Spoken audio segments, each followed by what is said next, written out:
Colton, as we sort of dissect this hockey game, we broke it down. 30 minutes, your team was pretty dominant. They had a lead, a 4-1 lead at one point. That sort of disappears as it might against a good team like Salmon Arm. But we were talking before we came on the air. Unforced errors sort of allowed Salmon Arm to get back in the game. What's the mindset of the group right now, knowing that they had them in a good position? Unfortunately, it just didn't go their way. Yeah, I mean, I thought it was a pretty good 40, maybe 37 in the first two periods, about 37 minutes. Felt like we controlled things and we were in a really good spot. And and then what they got, we gave them, and that's unacceptable for our group to be giving away those plays at that time of the game. And we let them get some momentum and get back in it. And in the third, it was a lot of the same thing, just turning pucks over when we can't, and letting them build some momentum. It's an amazing thing too, because through 37 minutes, I don't want to say it was mistake-free hockey, but it was pretty close, where you guys were able to just manufacture, and the momentum and the snowball just went in your direction. What did you notice changed? All of a sudden, it went the other way, and at times couldn't get out of your own zone. Passes weren't going. Confidence seemed to waver a little bit. Was there a factor there? Like, what seemed to be different? I mean, you got to give them credit too. Like, they're a good hockey team, and they made their pushback, and that's to be expected when you go up 3 goals like we were, and they pushed back, and I think we just got a little bit on our heels, and that's on us.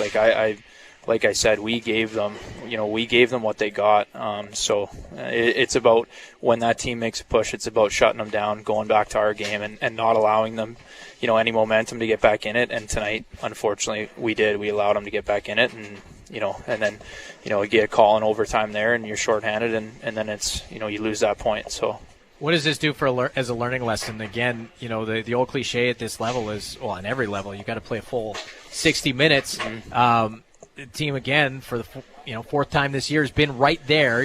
A goal one way or the other, and the win-loss record looks quite a bit different. Is that something you hang your hat on right now, since it's still early, or are we getting to the point of the season where the excuses sort of start to disappear, and now it's all about results? Yeah, I mean, it's hard to, at the end of the day, it's hard to come up with more excuses and more excuses. At the end of the day, we got to learn to, close games out.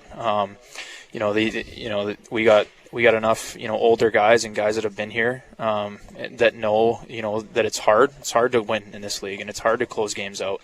We're not dumbing that down, but you got to find a way. Otherwise, we're going to end up on this end of it, all year. So, we weren't really disappointed with the effort overall tonight. I mean, but at the end of the day, it's not a good feeling. It's an upsetting feeling that we can't close it out. And, we got to regroup. And, this weekend's a good test for us to close out a couple games and get on the winning side of these, because it's got to start happening. It was a tough road trip without question. You guys were away from home for 6 straight. It's difficult to win on the road. Again, that's a cliche, but it's a cliche for a reason. To be able to get the points, even if they were the extra ones, in getting them across the line, what does that do to sort of stem the tide, knowing that you're going to have a couple of home games? You got a 3-game homestand come up. You went through what is a tough grind of that 6-game away from home. Is it sort of satisfying to know that that's in the rearview mirror now, and you can focus on enjoying the fan base that will be there this weekend, and how, as much as anybody, how important that can be?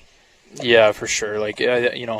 I think we should be really looking forward to, getting home and getting in front of our fans. And, it has been a tough stretch for these guys. And, we don't want to come up with excuses, and we got to find ways to win on the road, because you're going to have to. But a good homestead's always good for, everyone's energy, morale. Obviously, we've been a little bit banged up with injury. So to get our guys home and to let them play in front of their home crowd, and it's going to be a good feeling, and I would imagine the players are going to be excited and ready to go for the weekend. Colton, thank you so much for the time. We appreciate it. Yeah, no worries. There's assistant coach of the Vernon Vipers, Colton Sparrow, joining us here in the Applewood Heating and Air Conditioning post-game show.